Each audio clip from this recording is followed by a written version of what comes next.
अस्सलाम वालेकुम फ्रेंड्स, कैसे हैं आप सब। आई होप आप सब खैरियत से होंगे और नावल्स पढ़ रहे होंगे और इन्जॉय कर रहे होंगे। तो आज मैं आपके साथ जो नावल शेयर करने लगी उसका नाम है राग गुज़र और इसको लिखा है मरियम बीबी ने। बहुत ही अच्छा नावल है, आई होप आपको पसंद आएगा।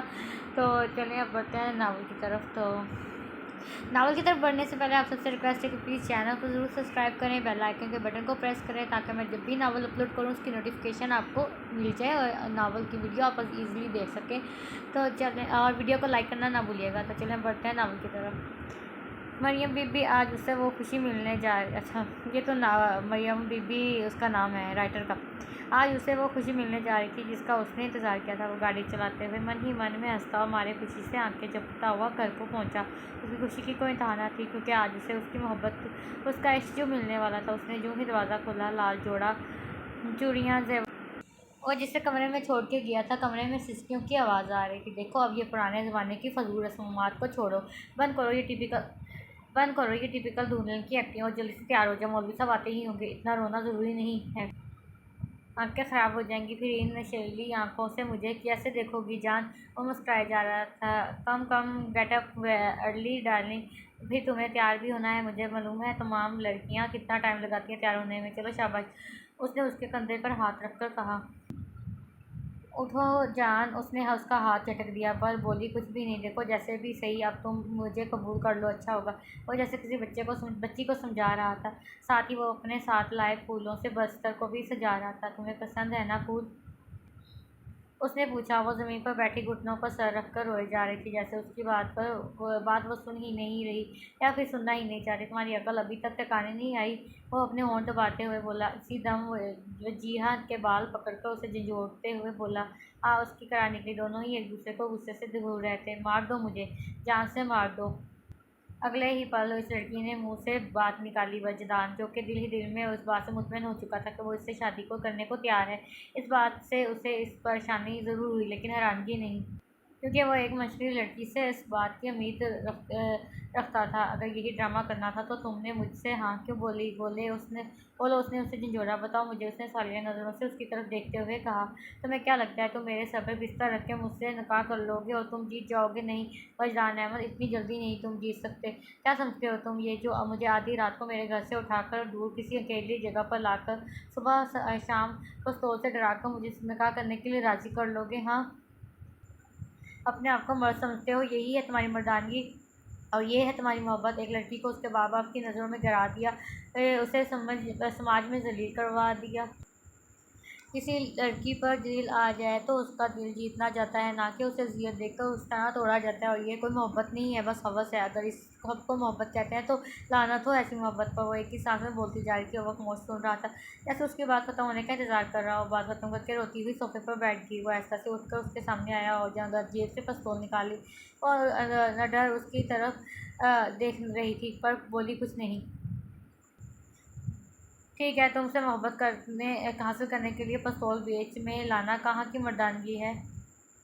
वो पिस्तौल बेड पर फेंकते हुए बोला, चलो माना कि पिस्तौल से नहीं डरती तुम, ठीक है भाई, नहीं डराऊंगा आज के बाद। इसने ज़ोर से दरवाजे को लात मारते हुए बोला। वो इसकी बात गुस्से गौर से सुनने जा रही थी, कोई अंदाज ना था कि अगले पल वो क्या करने वाला है। वो उसके करीब आकर सोफे पर इत्मीनान से बैठ गया। वो वहाँ से उठने ही लगी कि उसने झट से उसका हाथ पकड़ लिया। वो उसके और करीब आ गया। वो छूने की कोशिश कर रही थी पर वजदान की पकड़ मजबूत और वो छुड़ाने की कोशिश कर रही थी पर वजदान की पकड़ मजबूत होती जा रही थी। वो उसके बालों में उंगलियां डालकर सुलहाने लगा और एक शैतानी से मुस्कान होठों पर सजाए था। वजिया को आने वाले किसी बुरे लम्हे का एहसास होने लगा। उसका दिल जोर जोर से धड़कने लगा और डर से उसकी आंख तरफ देख रही थी। ठीक कहा तुमने, मोहब्बत हासिल करने के लिए पिस्तौल बीच में लाना कहाँ की मर्दानगी है। इससे छूटने की वो नाकाम कोशिश कर रही थी पर उसकी पकड़ मजबूत होती जा रही थी। वो शैतानी मुस्कान होठों पर सजाए उसे देख रहा था। उसकी नज़रों से उसका दिल जोर जोर से धड़कने लगा था। वो ज़ारों कतार रोने लगी, हाथ जोड़कर उसके सामने गिड़गिड़ाने लगी। तुम्हें अल्लाह का वास्ता मेरे साथ ऐसा मत करो, मैंने क्या बिगाड़ा है तुम्हारा? जिंदगी मेरी ज़िंदगी बर्बाद करने को तुले हो। बेकसी की हालत में बोले जा रही थी और वहीं बैठा उसकी तरफ देख रहा था। मैं तुम्हें अपनी ज़िंदगी में शामिल करना चाहता हूँ, इसके अलावा मेरी और कोई ख्वाहिश, कोई आरज़ू नहीं है। और बोलते हुए उठ खड़ा हुआ। मुझे सिर्फ तुमसे मतलब है, मेरा यकीन करो, मैं तुम्हें अपनी इज्जत बनाना चाहता हूँ। तो वो नीचे ज़मीन पर बैठ गया, बिल्कुल उसके पाँव में जैसे कोई फ़कीर सदा दे रहा हो।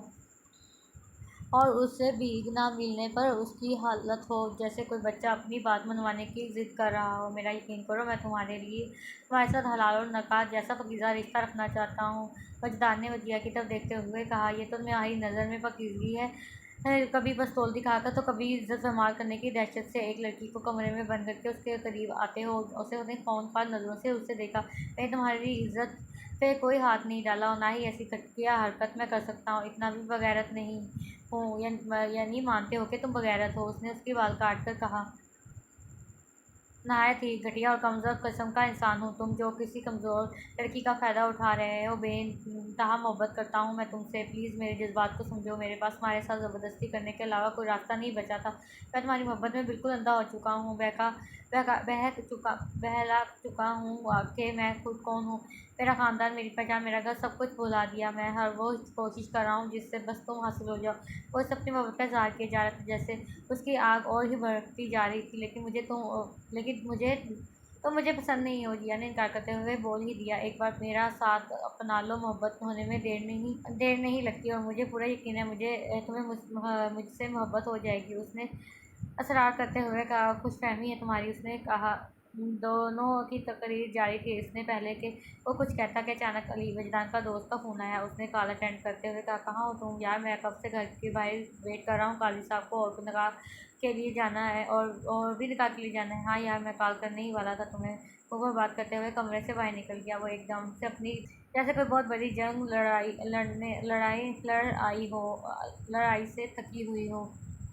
वो ज़ोर-ज़ोर से रोने लगी और इस लाल जोड़े ज़ेवरात और फूलों से सजी सेज को उदासी से देखने लगी। वो मन ही मन में ये सोचने लगी कि उसके इतने दिन गायब रहने पर मम्मी का क्या हाल हुआ होगा। मम्मी को खबर भी है या नहीं, तो किस हाल में है वो, उसे ढूंढ रहे होंगे। वो उदासी से पूरे कमरे को तकती जा रही थी, अपने घर वालों को याद करती जा रही थी। तभी उसकी नज़र बेड पर पड़ी, फिर स्टॉल पर पड़ी।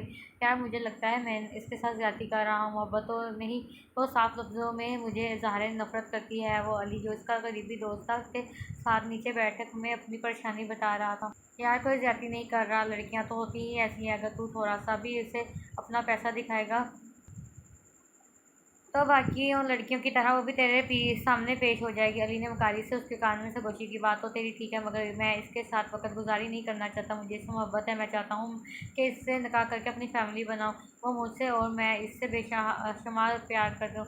जजरान ने एक अजीब सी चमक आंखों में लिए कहा, यार तुझे कोई औरत की कमी है? तेरे एक इशारे पर लाइन लग जाएगी और तू इसमें मामूली सी लड़की जिसके पास ना हुस्न है ना दौलत, क्यों तू इसके पीछे ख्वार हो रहा है? मेरे भाई, चल एक काम कर, तुझे इसके साथ प्यार ही करना है ना, तो वो आंख दबा के बोला, बस कर अली, तूने कहा था उसे उठा ला, सब ठीक हो जाएगा। और ये ठीक हुआ और अब तो चाहता है कि मैं बगैर नकाह के उसकी इज्जत ख़राब कर दूँ। वजदान ने उसे टोकते हुए कहा, ले भाई, तू ऐसे कह रहा है जैसे ये काम तू पहली बार कर रहा है। अली ने उसे ने तंग आकर कहा, वो कब से उसे आइडिया दे रहा था, मगर वो इसकी बात सुनने के ही नहीं रहा था। मेरे दोस्त, वो दूसरी लड़कियों की तरह नहीं है, वो अलग है सबसे, इसलिए तो मेरा दिल इस पर आ गया है। वो अगर मैंने उसकी इज्जत पर हाथ डाला तो वो फिर कभी मुझसे प्यार नहीं करेगी, तो फिर सारी ज़िंदगी मुझसे नफ़रत करेगी। तो तू जानता ही है ना कि जिससे हम मोहब्बत करें वो हमसे नफ़रत करे तो दिल पर क्या गुजरती है, इसलिए मैं उसकी नफ़रत कबूल नहीं कर सकता। बस वजदान अपनी बात मुकम्मल करके खड़ा हो गया। तो जा, बाकी मैं देख लूँगा, मैं कहीं नहीं जा रहा, मैं नीचे ही रहूँगा, समझा तू? अली भी उसका दोस्त था, आखिर उसे कैसे अकेला छोड़ देता। मगर फिर वह अजदान कहता हुआ वहाँ से चला गया और कमरे से निकला ही था कि वजिया ने दरवाज़ा बंद कर लिया और जल्दी से बेड पर बैठी बड़े पिस्तौल को उठा लिया। वो उसे उल्ट करके देख रही थी कि ये कैसे चलता है। वो उसे देख ही रही थी और सोच रही थी कि उसे एक मुसलमान होने के नाते फिर उसके दिमाग ने कहा, अपनों को रुसवा करने से तो मौत ही बेहतर है। फिर उसका दिल बोला, ना वजिया, ना, जिस काम को अल्लाह ने हराम करा दिया, तू कौन होती है वो काम करने वाली? उसका दिमाग बोला, वजिया, गोली मार ले खुद को, कम अज़ कम इस हवस के मारे इंसान के नाम पर हैवान से तो बच जाएगी। दिल उसे मना कर रहा, दिमाग उसे उकसा रहा था। वो इस दिलो दिमाग की लड़ाई में वो किस सुनती, दोनों को उसने अपने अपने थे। आखिरकार उसने फैसला कर लिया और अपनी आंखें मूंद ली। वजदान जल्दी जल्दी सीढ़ियाँ चढ़ा था, उसका दिल पता नहीं क्यों घबराने जा रहा। वो अभी दरवाजे पर पहुंचा ही था कि उसे ठोकर लग गई। वो दरवाज़ा उठा वो दोबारा उठा और दरवाज़ा खोलने लगा। जब उसे साथ वक्त अंदर से लॉक है, वो जल्दी से साथ वाले कमरे में घुसा और इस कमरे की महत्ता खिड़की से, जो अंदर से उस कमरे के साइड बेड पर खुलती थी, इसे कमरे में आया। आगे का मंजर देखकर वो ठठा उसके पाँव से ज़मीन ही निकल गई। जिया को आज यूनिवर्सिटी आते 1 महीना हो गया था, मगर उसका दिल अभी तक यूनिवर्सिटी में नहीं लगा था। यूनिवर्सिटी में पहले दिन ही सब उसकी ज़हनियत के गुण गा रहे थे। सभी उसकी काबिलियत की वजह से इससे दोस्ती करना चाहते, मगर उसे ज़्यादा दोस्त पसंद ना थे। उसकी नेचर ही ऐसी थी, वो सबसे ही अच्छे से मिलती थी, मगर उसकी दोस्ती किसी से भी ना हो सकी थी। उसे ले आने और ले जाने की ज़िम्मेदारी उसकी ड्राइवर की थी। अब भी वो इसी का इंतज़ार कर रही थी। वो परेशान सी पार्किंग एरिया में खड़ी थी। आज का दिन सारा दिन तो बहुत अच्छा था, मगर अब बदकिस्मती से आज वो अपना सेल फ़ोन भी साथ लाना भूल गई थी। अब जी भर कर पछता रही थी। वो हमेशा ही गलती करके पछताती रहती थी। उसे अपने लापरवाही पर गुस्सा आ रहा था। पार्किंग एरिया तकरीबन खाली हो चुका था और यही बात उसे मज़ीद परेशान कर रही थी। वो अपनी सोचों में घूमती कि किसी ने उसे आवाज़ दी, मिस आप भी अभी तक अपने घर क्यों नहीं गई, कोई प्रॉब्लम है क्या? वास्तव में जिया ने चौंक कर उसकी तरफ देखा। वो हैंडसम सा लड़का, आंखों पे काले रंग के सनग्लासेस लगाए, उसी से मुखातिब था। अब उसे देखते हुए अपने सवाल के जवाब का इंतज़ार कर रहा था। वो मेरा ड्राइवर अभी तक मुझे लेने नहीं आया, और आंसी होकर बोली। आंखें तीखे किसी भी वक्त झलक पड़ने को तैयार थी। वजदा ने बगौर इस परेशान सी लड़की का जायजा लिया, जो न जाने क्यों उसे बहुत अपनी अपनी सी लगी। ना ये नहीं था कि उसने कभी किसी खूबसूरत लड़की को नहीं देखा था, मगर उसे वो इन सबसे अलग लगी थी। और वजदान अकरम को तो हमेशा से ही अलग चीज़ें अट्रैक्ट करती हैं, तो वो भी उसे अट्रैक्टिव लगी, जो हमेशा कभी पढ़ते तो कभी अपने ख्यालों में खोई हुई रहती नज़र आती थी। वो कॉटन के हल्के सब्ज़ रंग के कपड़े पहने, सफ़ेद रंग की बड़ी सी चादर ओढ़े हुए थी। गहरी काली नज़रें आंसू भरी नज़रें, वो जो मुखालिफ को कलमों में अपना शेर बना ले, वो उसकी सादगी में भी अपने दिल में उतरती हुई महसूस हुई। तो आप अपने घर कॉल कर लें, इसमें कोई सी बड़ी बात है, हो जाती है देर, अक्सर परेशान मत हो, उसने उनसे हौसला देते कहा। अपनी तरफ से तो उसने उसका मसला ही हल कर दिया था, मगर वजिया ने उसकी बात का कोई जवाब नहीं दिया। वो कहती भी क्या, उसे अपनी लापरवाही की दास्तां सुनाती, इसलिए चुप ही रही। क्या वह नंबर नहीं है क्या आपके घर का? वजदान ने खामोश खड़ी वजिया से पूछा। नहीं, वो आज मेरा फ़ोन घर रह गया। वो इतनी अस्तीरी से बोली कि वह मुश्किल से ही उसकी पूरी बात सुन सका। तो कोई बात नहीं, आप मेरे फ़ोन से घर कॉल करके ड्राइवर का पता कर लें। वो अपना सेल फ़ोन उसकी तरह बढ़ाते हुए बोला। नहीं, मैं कैसे? वह मुश्किल बोली। जब वो बोल पड़ा, अरे ऐसे इसने मोबाइल का लॉक खोल कर दे दिया। वजिया ने हैरानगी से इस लड़के को देखा, जो कभी उससे बात नहीं करता था, और आज कैसे उसकी मदद कर रहा था। बहरहाल वो इस बारे में बाद में सोचेगी, इसलिए उसने उससे फ़ोन ले लिया। घर के नंबर पर कोई कॉल पिक नहीं कर रहा था, तो उसने अपने सेल फ़ोन पर कॉल की थी। अब की बार हस्बे तवक्को विदा ने कॉल उठा ली थी। विदा से बात करने के दौरान ही उसकी नज़र गेट से अंदर दाखिल होती अपनी गाड़ी पर पड़ी थी। ड्राइवर आ गया, मैं घर आकर बात करती हूँ। उसने झट से फ़ोन बंद कर दिया। बहुत शुक्रिया आपका, वो फ़ोन उसको वापस थमाते हुए बोली थी। उसने अपना नंबर डिलीट ही नहीं किया था, यही उसकी सबसे बड़ी गलती थी। वो कुछ कहना चाहता था, मगर वो जल्दी से अपनी गाड़ी की तरफ बढ़ गई, तो वो भी सर झटक अपनी गाड़ी की तरफ आ गया, जहाँ उसके दोस्त कब से उसका इंतज़ार कर रहे थे। उसकी कामयाबी की खबर का वो मुस्कराता हुआ उन्हें अपना कारनामा बता रहा था। रिदा और वजिया 2 ही बहनें थीं। उनके वालिद आर्मी में थे और उनके बचपन में ही इंतकाल हो गया। उन्हें उनकी माँ के बगैर किसी सहारे के नहीं पाला था बगैर किसी सहारे के पाला था। रिदा की शादी उसकी फुफोजाद से हो गई थी। उसका घर में वजिया और रजा बेगम के घर के साथ ही वाली गली में था, जो कि अरमान नौकरी के सिलसिले में बाहर गया हुआ था। इसलिए फुफो और वो सारा दिन उनके घर और रात घर गुजारती थी। रानिया बेगम की बस यही ख्वाहिश थी कि काश उनका बेटा ज़िंदा होता तो अपनी वजीहा और अपनी बहू बना लेती, मगर किस्मत को मंजूर था वही होना था। वजदान अपने माँ बाप का इकलौता था। रेजा लाड प्यार ने उसे ज़िद्दी बना दिया था। वो हर वो चीज़ हासिल कर लेता जो उसे भाती। यही रोया वो इंसान के साथ भी करता था। उसे जो भी लड़की अच्छी लगती वो उसे अपना गुलाम बना लेता, और बाद में जब उसका दिल भर जाता तब उसे छोड़कर नई तलाश में लग जाता। उसकी इसी आदत से परेशान होकर इकरा बेगम और कराम साहब उसे बकौल उनके अकेला छोड़ दुरुस्त ना थी। उसकी शामें क्लब में और रातें लड़कियों की बाहों में गुजरती थी। उसने ना जाने कितनी लड़कियों की ज़िंदगियाँ बर्बाद की थी। उसकी शक्ल ही थी कि उसके स्कैंडल सुनकर भी लड़कियां इस पर मरती थीं, और वो उनके जज्बों से खेलता था। बकौल उसके औरत तो है ही पैर की जूती, एक से दिल भरे तो दूसरी ले लो, मगर शायद उसे मालूम न था कि ये जूती ही उससे गंदगी से बचाती है, इस कांटों पर चलने से काबिल बनाती है। अगर वही जूती मुंह पर पड़ जाए तो मर्द किसी को मुंह दिखाने के काबिल नहीं रहता। जिया जिया कहाँ हो तुम? रिदा चलाती हुई उसे पुकारी थी। आप ही वाशरूम में हूँ। जिया ने आवाज़ लगाई, जिया जल्दी आ, मुझे तुझसे ज़रूरी बात करनी है। रिदा ने अपने पाँव ऊपर करके करते कहा, जी बोलें। वजिया बाथरूम से निकलकर तौलिए से हाथ पहुँचती बाहर आई, बात सुनो मेरी गौर से। रिदा ने उसे अपने पास बैठाते हुए कहा, जी बोलें अपी। जिया, मामा ने मुझे कहा है आप ही प्लीज़, अगर आप इस रिश्ते की बात करने आई हैं तो। जिया, मेरी बात तो सुन लो, मैं तुम्हें बताने आई हूँ कि एक नया रिश्ता आया है, इसलिए बात तो सुन लो। लड़का यूके में सेटल है, उसकी 3 बहनें और 4 भाई हैं, माँ बाप नहीं है। इतने बच्चे पैदा करने के बाद कौन जिंदा रह सकता है? वजिया बुड़बड़ाई, कुछ कहा तुमने? नहीं तो मैंने तो क्या कहूँ, मैं क्या कहूँ? वजिया ने मासूम शक्ल बना के कहा, अच्छा मामा कह रही थी तुम एक बार। हाँ, मामा कह रही थी कि तुम एक बार लड़के वालों से और लड़के से मिल लो, बात कर लो। अगर तुम्हारा मजाज इसके साथ मिलता हुआ तो खैर से तुम्हारी शादी कर दी जाएगी। और मैं कहूँगी कि मामा मेरी पढ़ाई तो कहाँ गई? बस और कितना पढ़ोगी तुम? हमने बहुत पढ़ा लिया अपनी बहन को, देखा 10 पढ़कर ही घर संभालने लग गई और तुम होके BS करके भी आगे पढ़ने लग पढ़ाई का सोच रही हो। मामा मुझे पढ़ना है तो कहेंगी बेटा तुम इतना तो पढ़ ही चुकी हो कि निकाहनामे पर दस्तखत कर सको, आगे पढ़ना ही है तो शादी के बाद पढ़ लेना। अब नहीं, कौन समझाए कि हर कोई मेरे बाबा जैसा नहीं होता। शादी के बाद बच्चे पैदा करूँगी या पढ़ाई उसके बाद दरमियान में ही रह गई। जब रजा बेगम ने उसका कान पकड़ लिया और रिदा की करने लगी, नालायक, शर्म नहीं आती? अपनी माँ की नकल उतारते उन्होंने खुफी से कहा, उसका कान और मरोड़ा। उफ मामा जानी, छोड़ दे मेरा अगर कान टूट गया तो कोई मुझसे शादी भी नहीं करेगा। उसके कहने की देर थी कि उसने उसका कान छोड़ दिया। हेलो हेलो, कौन बोल रहा है? वजिया ने कोई 10 बार फ़ोन उठाकर कान से लगाते हुए कहा। हर बार की तरह उस बार भी जवाब नादर था। जब बोलना ही नहीं तो कॉल नॉनसेंस। वो पढ़ने बैठी थी जब उसका फ़ोन मुसलसल बज रहा था। उसे डिस्टर्बेंस हो रही थी, इसलिए उसने फ़ोन बंद कर दिया। काफ़ी देर बाद जब वो पढ़ चुकी तो उसे फ़ोन की याद आई। उसने साइड टेबल से मोबाइल उठा लिया। उसने मोबाइल ऑन किया ही था कि फिर से मिस कॉल आने लगी।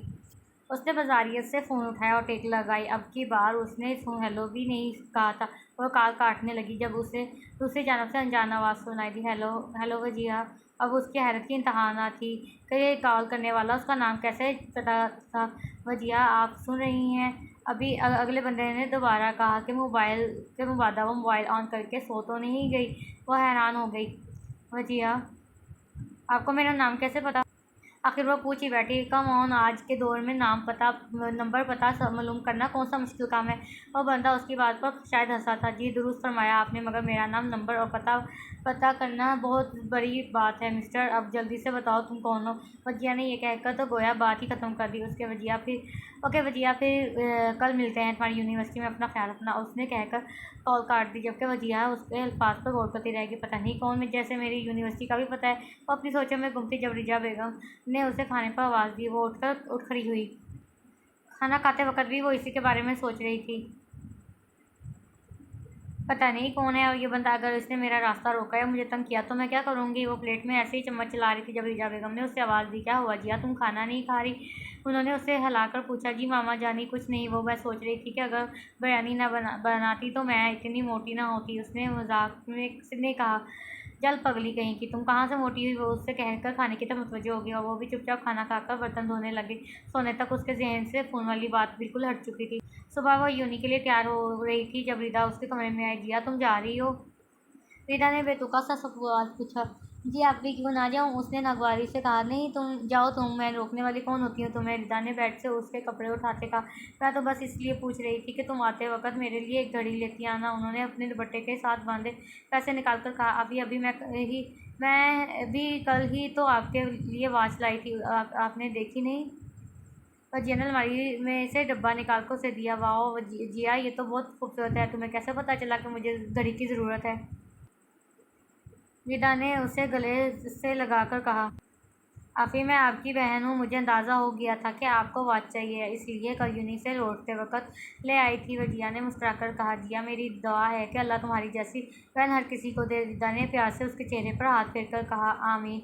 रिजा बेगम भी कमरे में आते हुए बोली। वजिया, बेटा तुम अभी तक गई नहीं? रानिया बेगम जो किसी काम से राजा बेगम के पीछे आई थी उसे देखकर बोली। जी फूफा जान बस अभी निकलने ही वाली थी कि आपकी बहू मुझे लेट करवाने आ गई, उसने उसके मिलते कहा। उनसे मिलते ही कहा, और अच्छा मेरी बेटी तुम्हें देर देर करवाती है। उन्होंने उसके सर पर हल्की सी चेत लगाकर कहा, ओह ओहो ओहो बुआ, आप भी ना किसी काम की नहीं है। भला बहू को कोई इतनी डील देता है, अगर वो कुछ मांगे तो आपका फर्ज बनता है कि दो थप्पड़ लगाकर उसे चुप करवाने का, जबकि आप ही उसे सब पर चढ़ा रही हैं। एक तो मेरा बहनोई है बेचारा, उसका इतना खर्चा करवाती है मोहतरमा। फिर भला दो चार होते तो उससे पहले कि वो अपनी बात मुकम्मल करती, रिजा बेगम ने एकदम मौका उसकी कमर पर जड़ा। बेचारी जिया तुम तमाकर रह गई, तलमाकर रह गई। भला इस मासूम ने गलत भी क्या कहा था, पर इन मारने वाली माँ को कौन समझाए। इससे पहले कि वो शुरू हो जाती, वजिया ने बैग उठाकर भागने की, जबकि वो तीनों हंसी से लुटपुट हो गईं। वो अभी यूनिवर्सिटी पहुंची ही थी कि बारिश शुरू हो गई। बारिश से बचती बचाती राहदारी में आगे जहाँ सामने से आते वजदान से टकरा गई। वो मिस कहाँ गुम है? वजदान ने उसका बगौर जायजा लेते हुए कहा, कुछ बस वो बारिश से बच रही थी। वजिया ने वजाहत दी और आगे बढ़ गई, और वो पीछे से उसे मुस्कुराता तब तक देखता रहा जब तक वो आंखों से ओझल ना हो गई। वजिया बैग में से बुक्स निकालने लगी। जब उसे ख़त मिला, उसने ख़त खोला ही था कि उसके आंखें हैरत से फैल गईं। मुझसे कैंटीन में आकर मिलो, मैं तुम्हारा वहीं पर इंतज़ार कर रहा हूँ। अगर देर की तो तुम्हारी क्लास में ही आ जाऊँगा, समझी। तुम्हारा नाम पता और नंबर जानने वाला अजनबी कम अपना। हाँ हाँ हाँ, अल्फाज ख़त्म हो चुके थे और उसके साथ ही वजिया को लग रहा था कि उसका दिल भी बंद हो गया है। आखिर कौन है जो उसका नाम पता भी जानता है। इस सोच को लिए वो धड़कते दिल के साथ बाहर निकल आई। उसके कदम बड़ी तेज़ी के साथ कैंटीन की तरफ जा रहे थे। वो कैंटीन पर पहुंच चुकी थी। काफ़ी रश होने की वजह से वो इधर उधर देखने लगी, लेकिन किसी को भी अपनी तरफ मुतवज्जो ना पाया। तभी उसे धक्का लगा और वो गिरते गिरते बची। और समझ ही थी कि उसे अपने पाँव के करीब एक लिफाफा मिला। उसने जल्दी से उठाया। उस पर कुछ ये लिखा था। वो हजूम से परे दरख्तों के बीच आई और लेटर खोलकर पढ़ने लगी। दिया वजिया, मुझे खुशी हुई कि तुम मुझसे मिलने आई, मगर मैं अभी तुम्हारा सामना नहीं करना चाहता, इसलिए तुम्हारे लिए लेटर लिखा है। तुम क्लास के बाद मुझे पीछे वाले ग्राउंड में मिलो, मैं तुम्हारा इंतज़ार करूँगा। अगर ना आई तो शाम 4 बजे, जब तुम अपने कमरे में खिड़की खोल कर पढ़ रही होती हो, तब मैं तुमसे मुलाकात करने आ जाऊँगा। फिर ना कहना खबर ना हुई। हमारा अजनबी जिया का उसकी बात सुनकर दिमाग पक से उड़ गया। वो जल्दी से क्लास से अपना बैग लाई और पिछले ग्राउंड में आ गई। उसे आए अभी 2 ही मिनट हुए थे कि मुंह पर नकाब करके उसकी जानब आ गया। हाय वजिया, वजिया जिसकी उसकी तरफ पीठ थी, उसकी आवाज़ से चौंक कर मुड़ी। तुम तो इतनी जल्दी आ गई, वो हंसा था, जबकि वजिया को उसकी आवाज़ जानी पहचानी लगी थी। कौन हो तुम और क्या चाहते हो? वजिया ने उसका सर से पाँव तक जायजा लेते हुए कहा। वजदान मैं और तुम्हें चाहता हूँ। वजदान ने मुँह पर से नकाब उतार कर कहा। आप? वजिया उसका चेहरा देखकर घबरा गई। जी हाँ मैं। वो मुस्कुराया। तो आप मुझे कल से तंग कर रहे हैं, मगर आपको मेरा कैसे पता चला? नंबर और घर का? वजिया ने परेशानी से कहा। अरे तुम क्या शायद भूल रही हो, तुमने उस दिन मेरे मोबाइल से कॉल की थी और घर का मुझे तुम्हारा पीछा करने करके पता चल गया। वो उसे हैरानगी में देखकर महसूस हुआ। आप मेरा पीछा क्यों कर रहे थे? वजिया ने नासमझी से पूछा। अरे मासूम लड़की, एक नौजवान खूबसूरत लड़का एक नौजवान खूबसूरत लड़की का पीछा भला क्यों करता है? उसने उसके सर पर चित लगाई। क्यों करता है? उसे भी अभी भी वजरान की बात समझ नहीं आई थी। अरे मैं आपसे मोहब्बत करता हूँ, इसलिए आपके पीछे आया था उस दिन। वजरान ने उससे सारी बात कह दी। अब आपके खुजाक का मुंतज़िर था, जो उसे हैरानगी से देख रही थी। कब और कैसे? वजदान, आप ऐसा कैसे कह सकते हैं? आप मुझसे प्यार करते हैं और शादी करना चाहते हैं, इसलिए मैं इस दिन आपसे बात करना ही नहीं चाहती थी, क्योंकि तंग जहन लोग दो पल की बातचीत को मोहब्बत का नाम दे देते हैं। हाँ, अभी मेरी बात मुकम्मल नहीं हुई। कुछ बोलने लगा जब उसने हाथ के इशारे से रोका। देखें वजदान, आई एज अ सीनियर मैं आपकी इज़्ज़त करती हूँ, मगर मुझे आपसे कोई प्यार व्यार नहीं है, इसलिए आइंदा मुझे कॉल मत कीजिएगा। वो कहकर जैसे आई थी वैसे ही चली गई, जबकि वो उसे जाता हुआ देख रहा था। वो घर पहुंची ही थी जब उसे बाहर के दरवाजे पर निम्रा मिल गई। निम्रा उसकी खालाजाद बहन थी, जो कि 2 साल पहले ही खाला को खिड़की से जा मिली थी।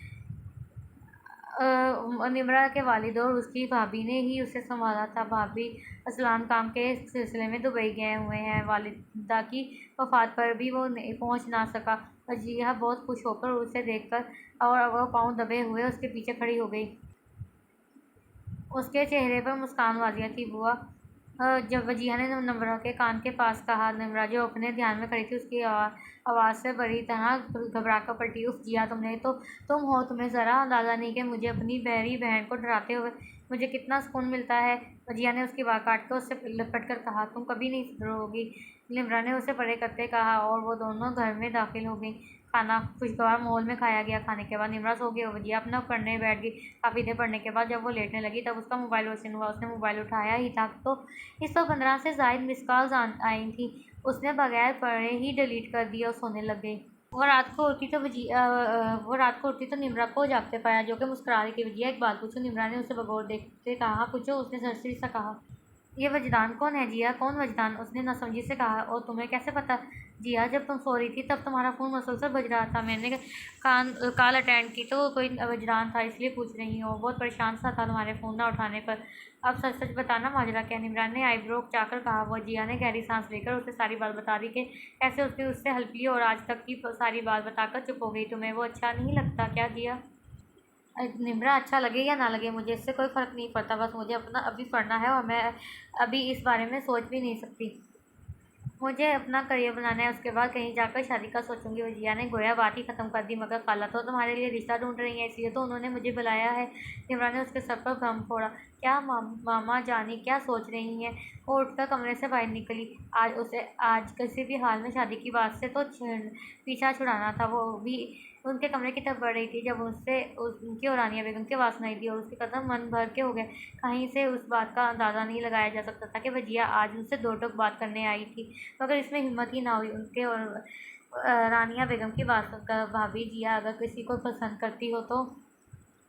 रानिया बेगम ने अपने दिल की बात कही। नहीं रानी, जिया ऐसा सोच भी नहीं सकती। मुझे मेरी बेटी पर भरोसा है। मेरी माँ बेटी मेरा मान है। मुझे फ़ख्र है कि वो जिया मेरी बेटी है। अल्लाह सबको इस जैसी औलाद दे। आमीन भाभी, मेरी भी यही दुआ है। रिजा, हालात भी देखो ना इंसान को किस तरह ले आते हैं। यकीन मानो रिजा, अगर आज अफसर ज़िंदा होता तो जिया मेरी बहू बनती। मुझे बहुत खुशी मिलती कि मेरे बेटे की भाई की बेटियाँ मेरे अपनी घर बेटियाँ बनती। मगर जो किस्मत को मंजूर। रानिया बेगम ने आंखों का कोना साफ करके कहा। बस भूल जाओ रानी, कोई बात नहीं, तुम दिल छोटा मत करो। जिया जब उठेगी सुबह को तो इससे बात कर लूँगी मैं। मुझे पूरा यकीन है मेरी बेटी मेरी बात मानेगी।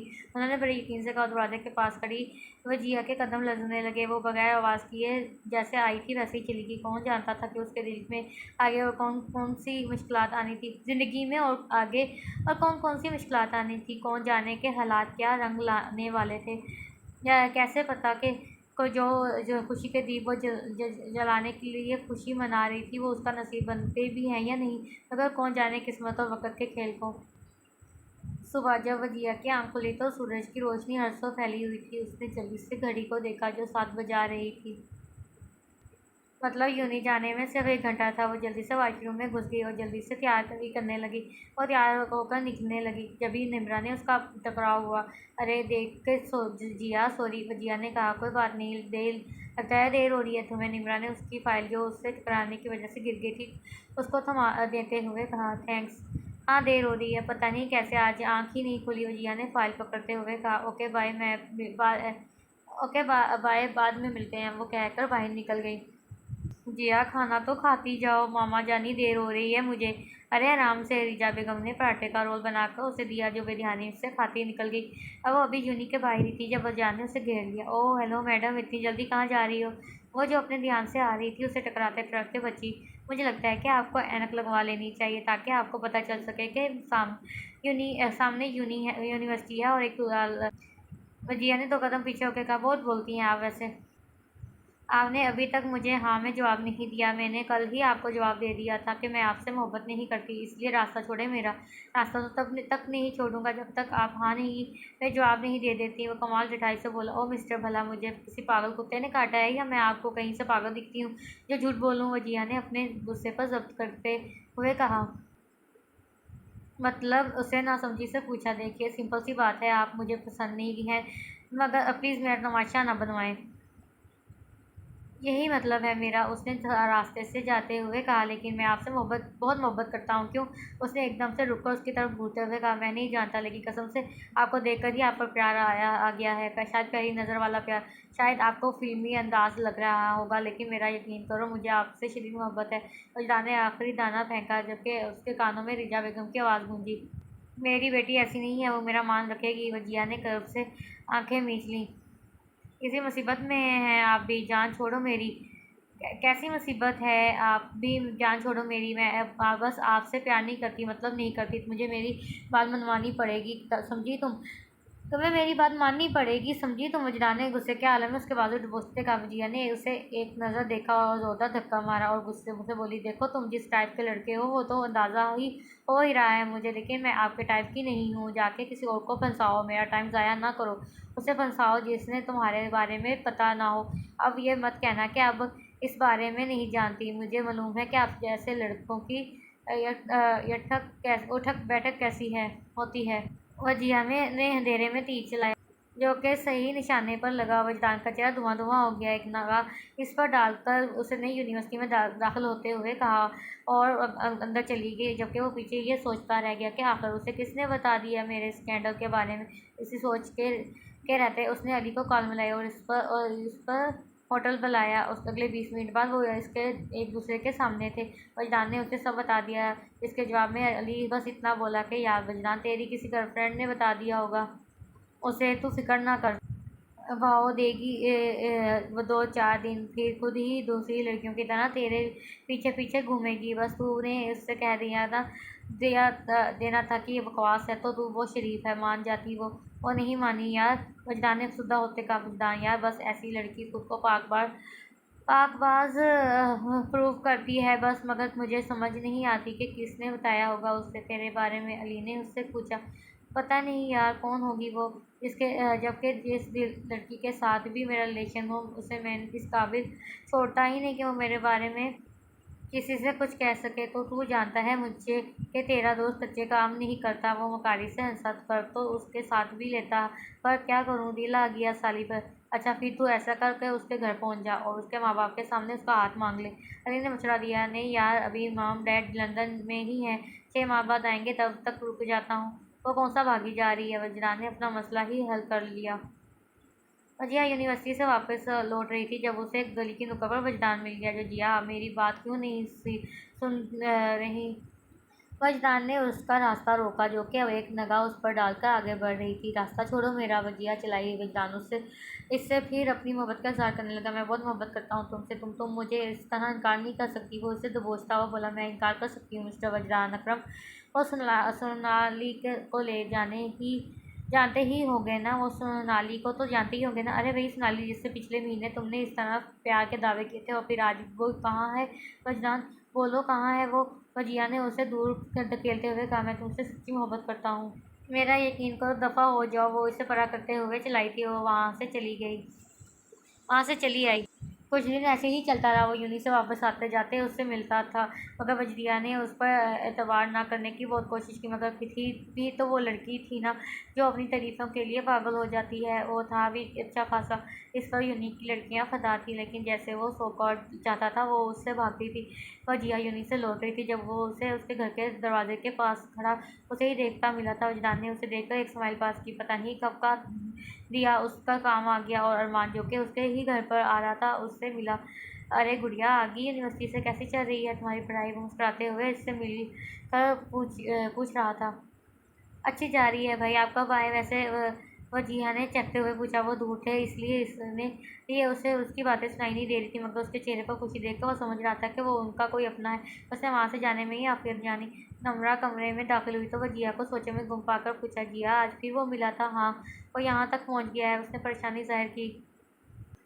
क्या? निम्रा ने हैरानगी से पूछा। हाँ, मैं भी सोच रही हूँ कि घर का एड्रेस कहाँ से मिला उसे। निम्रा ने हैरत से पूछा। मैंने दिया था और उसे और कहा था कि मुलाकात के लिए आ जाए, उसने तंजिया कहा लहजे में कहा। अरे तुम तो उसे पसंद नहीं करती, फिर क्यों दिया? निम्रा ने नासमझी से कहा, बेवकूफ़ लड़की है, मुझे क्या पता उसको यहाँ का एड्रेस कैसे मिला, खुद इस बात पर से परेशान हूँ। अब उसका लहजा संजीदा था। वैसे बंदा काफ़ी इंटरेस्टेड है तुम में। निम्रा ने मोहब्बत का इज़हार किया, लेकिन मुझे एक बात तो बताओ, तुम्हें वो अच्छा क्यों नहीं लग रहा? वो बातें कितनी अच्छी करता है, दिल करता है कि सुनते ही जाओ। इतना अच्छा है, किसी भी लड़की का दिल उजाड़े इस पर बस एक तुम हो जो उसे घास नहीं डालती।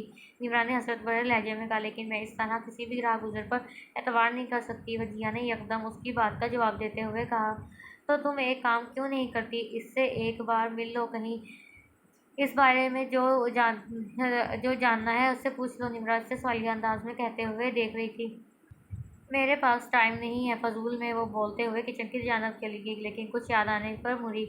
तुम्हें कैसे पता कि वो हैंडसम है? वो जिया ने सवालिया नज़रों से उसे देखा। देख जिया, सिंपल सी बात है, उस दिन मैं बाजार गई थी खाला के साथ, तो तुम्हें बातें सुनते उसकी बातें सुन और देख लिया था बस। उसने बताया नहीं मुझे, और वो बोली ऐसे ही नहीं बताया। अच्छा कोई बात नहीं, खाना खाओगी तुम? उसने किचन में जाते हुए पूछा। नहीं अभी खाया है, तुम खा लो, निमरा ने मोबाइल उठाते हुए कहा। ओके, वो चली गई। वो पढ़ने में मसरूफ़ थी। जब भी रिजा बेगम उसके कमरे में आई। बेटा मैं तुम्हारा ज़्यादा वक़्त नहीं लूँगी, बस तुम्हारे लिए एक लड़का पसंद किया है, देख लो कैसा है। अरमान को तो वो तुम्हारे लिए बहुत अच्छा लगा, टीचर है वो और इकलौता है माँ बाप का। उसका भी बॉस तुम्हारी तरह बाप सर पर नहीं है, इसलिए देख लो तस्वीर और मुझे बता देना। रिजा बेगम उसके गाल थपकर जाने लगी। वो जब वो बोली मामा, वो मुड़ी। वो समझ रही थी कि वो हर बार की तरह इनकार करेगी, मगर मामा मुझे पिक्चर नहीं देखनी लड़के की, उसने सपाट चेहरा लिए कहा। मगर क्यों जिया, तुम क्यों मुझे दुख दे रही हो? रिजा बेगम ने रोमांसी होकर कहा। मामा जानी, आपने मेरी बात पूरी तो सुनी ही नहीं। मैं ये कह रही हूँ कि आप ही लड़के की पिक्चर देख लें, मुझे आपकी पसंद पर पूरा भरोसा है, आप कभी भी मेरे लिए कुछ गलत नहीं सोच सकती। इसलिए वो जिया ने उनके गले में बाहें डालकर कहा। जिया, तुम इल्म नहीं है कि तुमने ये बात कहकर मेरे दिल को कितना सुकून पहुँचाया है। रिजा बेगम ने जज्बात से भरे लहजे में कहा। जी मामा, मुझे पता है, आप बिल्कुल फिक्र ना करें, मैं आपकी मर्ज़ी से जब आप कहेंगी शादी कर लूँगी। अब खुश हैं आप? वजिया ने मुस्कुराकर कहा। वो यही तो चाहती थी कि वो अपनी माँ का मान ना तोड़े, इसलिए अपनी खुशियों पर पाबंदी लगा रही थी। हाँ, अब मैं बहुत खुश हूँ, तुमने मुझे बहुत खुश कर दिया। जिया, रजा बेगम उसे प्यार करते हुए निकल गई थी। तभी निमरा रूम में आई। जिया, ये कि मैं क्या सुन रही हूँ, तुमने शादी के लिए हाँ कर दी? हाँ निमरा, तुम भी तो यही चाहती थी ना। मामा भी इस बात से ही खुश हैं बहुत, और क्या तुम लोग नहीं खुश नहीं हो? पगली, भला मैं कैसे खुश ना होंगी, मैं बहुत खुश हूँ तुम्हारे लिए। मुस्कुराई थी। बस मुझे इस बात का डर है कि कहीं वो कुछ गलत ना कर बैठे। निमरा, मुझे इसकी कोई परवाह नहीं निमरा। जिया, वो तुमसे मोहब्बत करता है, ऐसे कैसे तुम्हें किसी और का होने देगा? निमरा, मुझे इसकी परवाह नहीं है, अगर वो मुझसे मोहब्बत करता है तो अपने वालिदैन को रिश्ते के लिए भेज देता, मगर नहीं। तुम्हें मैंने बताया था ना कि मेरी क्लास फेलो की बहन को उसने किस तरह चीट किया था। और फिर भी जिया, तुम्हें एहतियात करनी चाहिए इससे। निमरा ने उसे समझाया। हाँ तुम ठीक कह रही हो, मैं मामा से कहती हूँ कि जितनी जल्दी हो सके वो मेरी शादी करवा दे। मेरी शादी हो जाएगी तब वो मेरा कुछ ना बिगाड़ ना पाएगा। कौन जाने हालात क्या करते हैं, और उसके ईमान की यही मजबूती उसे गलत करने से रोकेगी। मुझे में कभी दोराहे का मोहब्बत में कभी दोराहे का इम्कान नहीं होता। ये होती है तो होती है, नहीं होती तो जितना भी जतन कर लो नहीं होती। अगर कोई अच्छा लग जाए तो सब खामियां उसकी अचानक खूबियों की ओढ़नी में छुप सी जाती हैं, मगर अगर मोहब्बत ना हो तो खूबियाँ भी खामियों में बदल जाती हैं। बस इंसान वही करता है जिसका उसका दिल मुतमैन होता है। दिल की बात इसलिए सुनी जाती है क्योंकि वो अल्लाह ताला का घर होता है, और अल्लाह ये कभी नहीं चाहेगा कि उसका घर कोई तोड़े।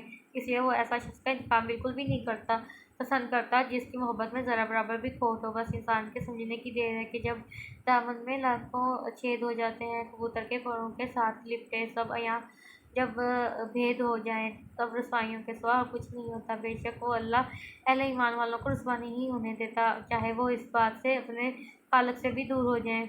वह जिया यूनिवर्सिटी के लिए तैयार हो रही थी। इस बात को एक हफ्ता हो चुका था और उसने महसूस किया रिजा बेगम कितनी खुश थी। वो उन्हें खुशी देखना चाहती थी। पापा के बाद उन्होंने ही तो सब कुछ संभाला था। ये नहीं था कि वह जिया उन्हें दुख देती थी, बल्कि वो तो हमेशा उनकी हर बात मानती थी। बस शादी को लेकर वो उनकी एक ना सुनती थी। वो इनसे दूर जाना नहीं चाहती थी, और बचपन से ही यूसुफ का नाम उसके नाम के साथ सुनने की आदत थी। पर वो कहते हैं ना, किस्मत के खेल निराले होते हैं। वो ऐसे खेल खेल जाती है जिसको कोई नहीं कर पाता। यही उसके साथ हुआ था। जब वो और उस पर 7 साल के थे तब उसे शदीद किस्म का बुखार हो गया, और ऐसा बुखार चढ़ा कि उसकी जान निकाल कर ही दम लिया। वो या किसी से कुछ कहती ही ना थी, मगर वो अंदर से टूट चुकी थी। वो माजी की सोचों में गुम थी। जब भी अलार्म की घंटी ने उससे हाल में लापट कहा, वो सर झटक कर तैयार होने लग गई। वो तैयार होकर बाहर निकलने लगी। जब रिजा बेगम कमरे में दाखिल हुई। जिया बेटा, आज यूनिवर्सिटी से जल्दी आ जाना, कुछ लोग तुम्हें देखने आ रहे हैं। क्या अभी इतनी जल्दी? वो सोच ही के रह गई, जबकि उसकी ज़ुबान से निकला भी तो ये कि ओके मामा, और वो उनसे मिलकर निकल गई। वह जान हर रोज़ उससे प्यार का इज़हार करता, उसे किसी न किसी तरह हासिल करने की कोशिश करता, मगर वो मान ही ना रही थी। वजदान थक चुका था उसे मनाते मनाते। अली उसे इतने पहलान बताता वो इन पर अमल करता, मगर सब बेसूद रह गया। आज भी वो इससे बात करने के लिए छुट्टी के वक्त का इंतज़ार कर रहा था। उसे 2 घंटे हो चुके थे बाहर खड़े खड़े, मगर वजिया अभी तक ना आई थी। आती भी तो कैसे आती? उसने थक हार कर कार से पूछा तो उसने बताया कि वो तो 12 बजे ही चली गई थी। वो इतनी जल्दी क्यों चली गई? वो सोचते हुए अली के घर की जानब गया। वो घर पहुंची थी। इस वक्त किचन में शामी कबाब तल रहे थे। रिश्ते वालों ने अभी ही आ जाना था, इसलिए वो अपनी तैयारी मुकम्मल करी थी। जब जब दरवाजे पर घर बेल बजी, रिचा बेगम ने दरवाज़ा खोला तो बानो लड़के वालों को लेकर खड़ी थी। किचन में काम करती वजिया को बाहर से ही उनकी आवाज़ आ रही थी। वो शामी प्लेट में सजा रही थी जब नीमरा उसे बाहर लेने आई थी। आज और जिया लड़का और उसकी फैमिली वाले तुमसे मिलना चाहते हैं, जल्दी से आ जाओ। निमरा उसे कहते साथ ही कपों में चाय अंडेलने लग गई। वजिया ने एक चक्कर कमरे की तरफ लगाया और लिप ग्लोव दुरुस्त किया और दुपट्टा सलीके से ओढ़ कर बाहर वो मेहमानों के से मिलने चली आई। अस्सलाम वालेकुम। उसने सबको मुश्तरका सलाम किया। सब ने ही उसके सलाम का जवाब दिया। अस्सलाम वालेकुम बेटा, बैठो हमारे पास। अस्मा बेगम ने उसे अपने पास बैठाते कहा। उनके बिल्कुल साथ ही एक डिसेंट सा नौजवान सलीके से बैठा हुआ था। वो बहुत खूबसूरत था, कम तो वजिया भी नहीं थी, मगर बिलाशिबा वो आज भी हसीन लग रही थी। क्या नाम है आपका बेटा? अस्मा बेगम ने नहायत खुशी दिली से पूछा था। लगता है कि वजिया उन्हें बहुत पसंद आ गई थी। जी मेरा नाम वजिया इकबाल है, वजिया ने कॉन्फिडेंस से कहा। माशाल्लाह बहुत प्यारा नाम है आपका। थैंक्स। वो हल्का सा मुस्करा दी। ये मेरा बेटा है ज़ीशान, और ये मेरी बहू बेटी नाइशा है। जी बहुत खुशी हुई वजिया तुमसे मिलकर। नाइशिया ने मुस्कुरा कर कहा। जी मुझे भी। वो भी मुस्कुरा दी। मामा बात कर लें आप आंटी से, मुझे रिश्ता मंजूर है, ज़ीशान ने कहा। जब अस्मा बेगम ने उससे उसकी राय लेते कहा कि हमें तो बच्ची बहुत पसंद है, अब तुम बताओ। वो मुतमिन सी उठ गई। बहन जी हम बिलाशिबा आपकी बेटी बहुत खूबसूरत है, अच्छे अखलाक वाली भी लग रही है। ये सब आपकी ही परवरिश का नतीजा है बहन जी, वरना आजकल के बच्चे तो किसी की सुनते ही नहीं। खैर मुझे ये रिश्ता मंजूर है, आप पूछ लें बेटी से, मैं भी ज़ीशान से पूछ चुकी हूँ। अस्मा बेगम ने उनका हाथ अपने हाथ में लेकर कहा। जी बहन जी, वजिया को भी कोई एतराज़ नहीं होगा। मेरी बेटी मेरी हर बात मानती है, मेरा मान है वजिया। मैं बहुत खुशकिस्मत हूँ जो वजिया मेरी बेटी है। रिजा बेगम ने नम आँखों से कहा। वजिया उनके इस कदर प्यार पर, इतने भरोसे पर अविदा हो गई। जी आंटी, मामा जानी ठीक कह रही हैं, मुझे भी ये रिश्ता मंजूर है, वजिया कहकर उनके पास आके ज़ीशान ने उसके इस कदरे बाक अकरार पर हक्का बक्का रह गया। वजिया बेटा आप मुझे मम्मी बोलेंगी तो मुझे बहुत अच्छा लगेगा। उन्होंने मुस्कुरा कर कहा। Okay mummy. वो भी मुस्कुरा के बोली। अली यार तुम मुझे से ये क्या कह रहे हो? मॉम कभी भी ना आएंगी, सबसे पहले कहेंगी वो जो लड़की है भी तुम्हारी तरह आवारा गर्द होगी, जैसे तुम आवारा गर्द हो, सारी बात मिट्टी में मिला देंगी। उनसे कहने का कोई फ़ायदा नहीं। वजदान ने अपनी भड़ास निकाली। वजी देख यार वो भी यही सोच रही होंगी कि तूने अपने पेरेंट्स को उनके घर नहीं भेजा। अली वजदान को समझा रहा था। वो किसी सोच में गर्क था। मेरे पास एक प्लान है, वजदान ने आंखों में चमक लिए कहा। बोल। अली सीधा हो बैठा। ओके। वजदान उसे बताने लगा। क्या? अली का रंग फक हो गया। मंगनी की तारीख 1 हफ्ते बाद की तय करके वो लोग उन्हें इस बात की भी तसल्ली दे गए कि उन्हें सिर्फ वजिया चाहिए और कुछ नहीं, कहकर चले गए। रिजा बेगम ने रानिया बेगम और सारी तैयारी मुकम्मल कर ली थी। वजिया का जोड़ा भी ज़ीशान की पसंद से अस्मा बेगम ने उनके घर भिजवा दिया था। वजिया सोचे में गुम रहती, इतनी जल्दी उसकी शादी हो जाएगी और वो अपनी मामा से दूर हो जाएंगी। यही वजह थी कि वो, मगर रिजा बेगम की खुशी देखकर वो चुप रह जाती। दिन तेज़ी से गुजर रहे थे। मंगनी में भी अब 2 दिन ही बाकी रह गए थे। सारी तैयारियाँ हो चुकी थी। रिजा बेगम खाना बना रही थी। जब दरवाजे पर दस्तक हुई, दरवाज़ा खोलने गई तो एक आदमी और एक औरत बाहर कुछ सामान के साथ खड़े थे। जी आप कौन? रिजा बेगम ने उससे पूछा। तो आदमी ने कहा बहन जी ये वजिया का घर है जी, मगर आपको। उन्होंने नासमझी से कहा। अरे बहन अंदर बुलाएंगी नहीं क्या? औरत ने मुस्कुरा कर कहा। जी क्यों नहीं? आए। उन्होंने दरवाज़ा छोड़ते कहा। ये क्या बकवास है वजी, अगर अंकल आंटी को पता चल गया तो? अली ने परेशानी से कहा। अब ये कैसे पता चलेगा उन्हें? बस अब यही रास्ता है उसे हासिल करने का। वजदान ने सोचते हुए कहा। नहीं पता चलता उन्हें, बस तुम एक नकली के माँ बाप का इंतज़ाम करो। वजदान ने अली से कहा। तो अली उठकर चला गया। वजिया बेटा अब मुझे कोई भी ताकत तुमसे अलग नहीं कर पाएगी, मुस्कुराता हुआ बोला। मगर उसे मालूम था ना था कि हर बार किस्मत अच्छी नहीं रहती, किस्मत और बरकत का बाजी पलटने कुछ पता भी नहीं चलता।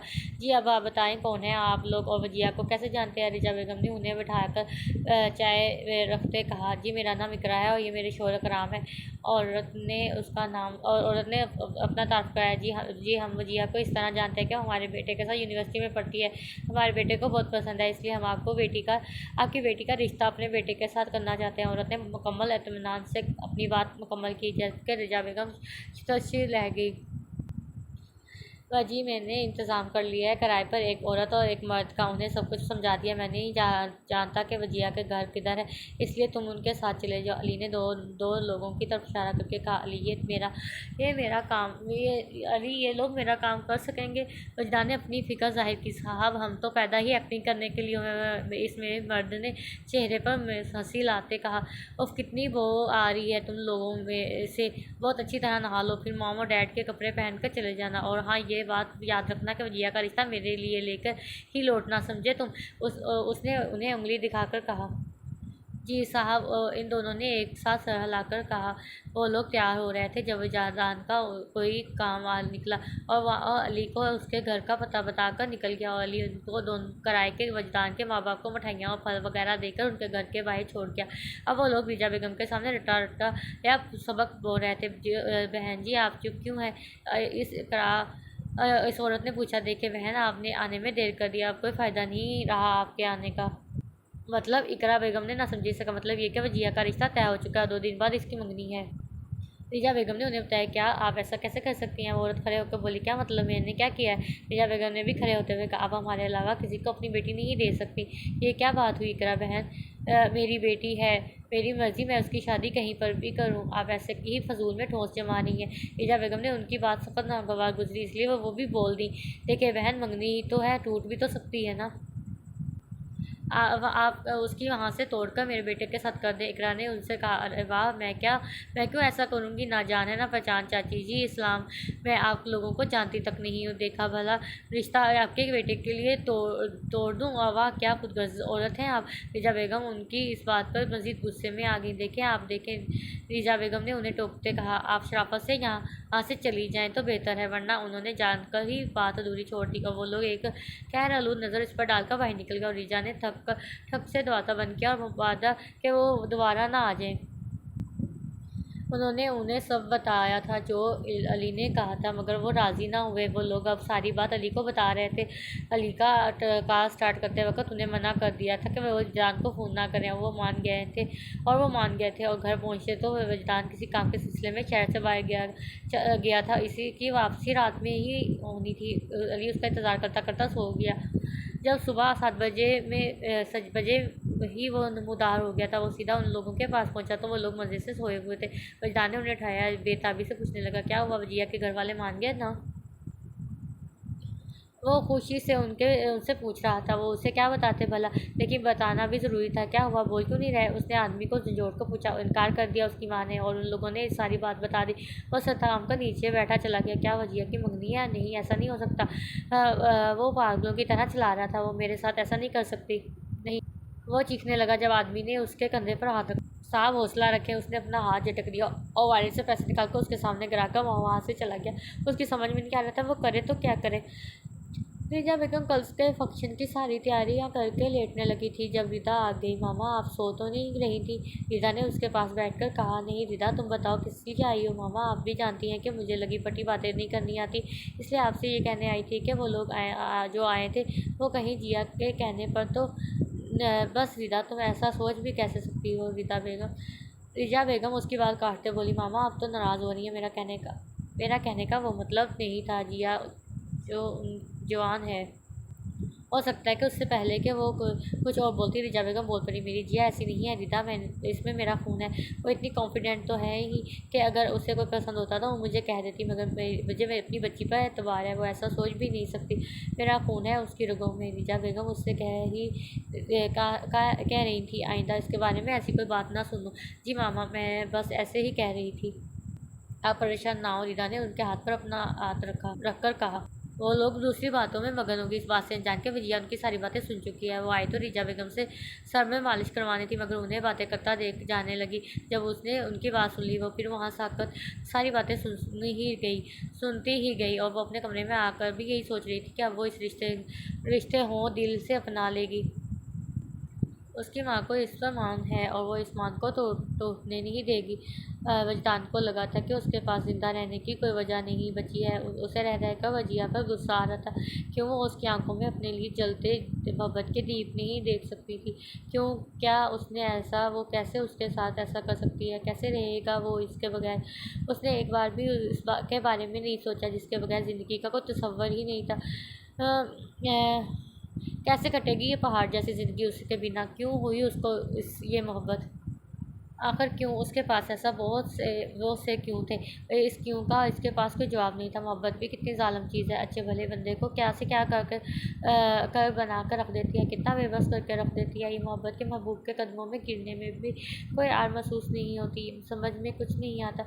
मोहब्बत के मारे महबूब की खातर दूध की नहरें निकाल ली, फिर भी अक्सर खाली हाथ ही रहते हैं। क्यों? उसे भी मोहब्बत ने अपना शिकार कर लिया था। ये नहीं था कि उसे पहले कभी कोई अच्छी लड़की नहीं दिखी थी, फिर भी ये आम सी लड़की उसके दिल पर राज कर रही थी। अब कैसे वो उसके बिना जी सकेगा? उसे मालूम नहीं था। वो इस तरह उसके दीदार की खातिर भटकने लगा। वो तड़पते हुए सोच रहा था, अब शायद यही मेरा नसीब है। वो सर घुटनों में देकर बैठ गया। कितनी देर वो ऐसे सीखता रहा, अपनी नाकामी पर रोता और करता रहा। जब मुलाजिम ने उसे अली के आने का बताया और अली भी दरवाज़ा खोलकर अंदर दाखिल हो गया। क्या बात है वजी, ऐसे क्यों बैठा है? अली ने उससे बाजू से पकड़ते कहा। कुछ नहीं अली, उसने हाथ छुड़ाते का बोला। कुछ तो है, अगर तू बताना नहीं चाहता तो वो अलग बात है। अली रूठे मन से बोला। वो इसका बचपन का दोस्त था, इसलिए उसके हर राज से वाकिफ था। तू तो ऐसे पूछ रहा है जैसे तुझे पता नहीं है। वजदान उसे देख कर बोला, पता है मुझे, पर अब तुझे क्या मसला है? उसकी माँ ने इनकार कर दिया। अब बस कर, तुझे कौन सा लड़कियों की कमी है? अच्छा भला तो है। अली ने उसके कंधे पर हाथ मार के कहा, बस कर अली, तू समझ क्यों नहीं रहा? मैं उससे मोहब्बत करता हूँ। ऐसे कैसे छोड़ ऐसे ऐसे उसे ऐसे नहीं छोड़ सकता हूँ मैं।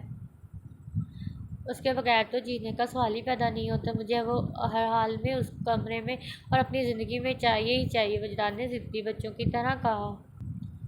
वो जो अपने लिए खिलौना मांगते हैं, जैसे उसके लिए मुझे कुछ करना ही क्यों ना पड़े। अली मैं सब कुछ करूँगा, बस वो मुझे मिल जाए। अली को उसके लहजे में उसकी सच्चाई, उसकी आंखों में नमी सब समझ आ गई कि वो इसके प्यार करने लगा है। वो इंसान प्यार कर बैठा है जो औरत को कुछ भी ना समझता था, जिसके लिए औरत ज़ात खेल तमाशे से बढ़कर ना थी। कसूर उसका भी नहीं था। उसकी माँ ने ही अगर उसे औरत की इज़्ज़त करना सिखाया होता तो आज वो एक औरत के लिए अपनी इज़्ज़त कुर्बान करता। ठीक है वजी, अगर तू सच्चा मैं इससे प्यार करता है, सच में इससे प्यार करता तो मैं तेरी ज़रूर मदद करूँगा, मगर कैसे? वो जो नकली माँ बाप बनाकर भेजे थे उन्होंने भी, उसकी माँ ने जवाब दे दिया ये कहकर, कल मेरी बेटी की मंगनी है। वो इस बात को भी 23 घंटे बीत चुके हैं। मुझे इससे ये उम्मीद ना थी। वो मेरा मैं इंतज़ार तो करती, वजदान आखिर में चलाया था। आखिर वजी तुम चुप कर, मेरे पास एक प्लान है। अली ने उसे बताने लगा और उसकी आंखें चमक उठी।